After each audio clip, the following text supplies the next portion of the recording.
Hey, it's the end of 2021, and I just got inspired to do some yearly planning for next year, 2022, for Transistor.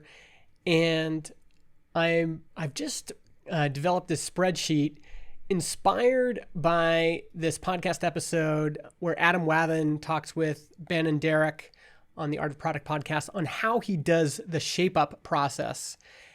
Which was invented by Basecamp.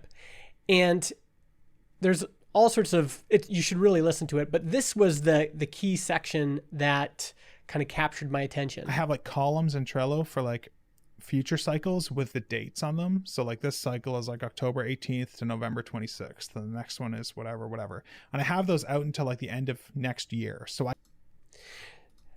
So what I've done is I've, instead of putting it in Trello, I'm started in Google Sheets, and I've basically mapped out 6-week work cycles for the whole year. So here's cycle 1, and then a 2-week cool down, cycle 2, which is 6 weeks, and then a 2-week cool down, cycle 3, 6 weeks, 2-week cool down, all the way to the end of the year.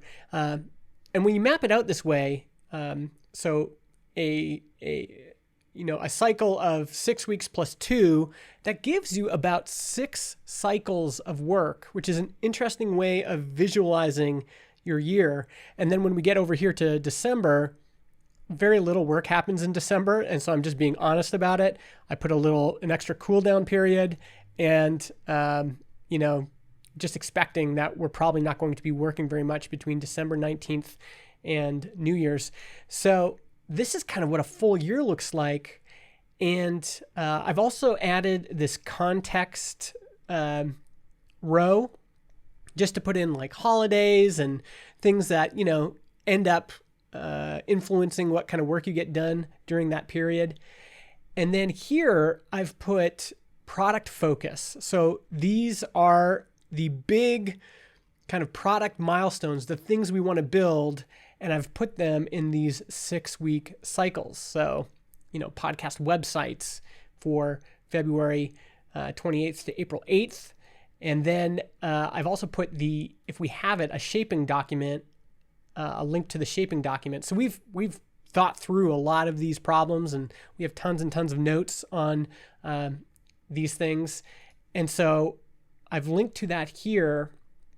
And then underneath it, I've also put what are the big marketing milestones we want to achieve. And so, for example, cycle 2, I put refactoring the marketing website, lots of underlying things that need to be fixed there.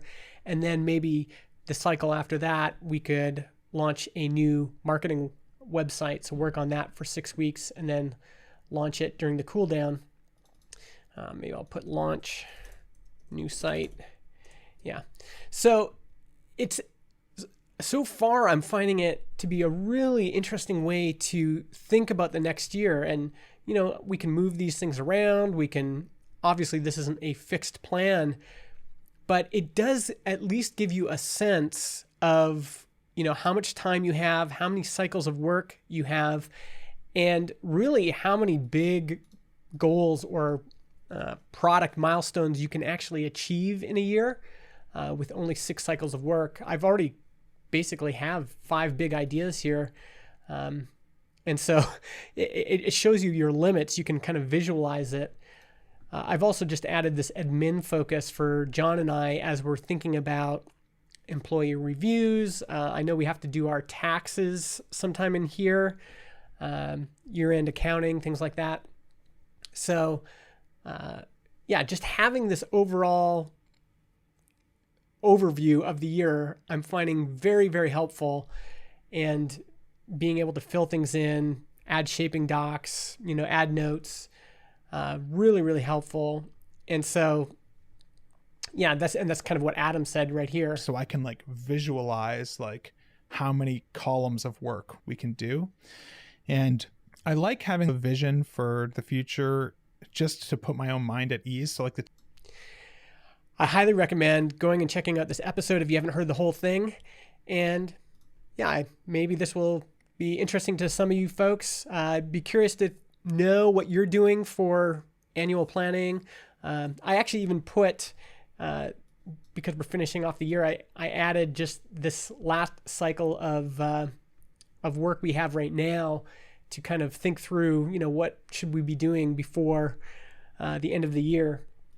So if you have ideas, let me know in the comments, and share what you're doing for year-end planning and planning for next year.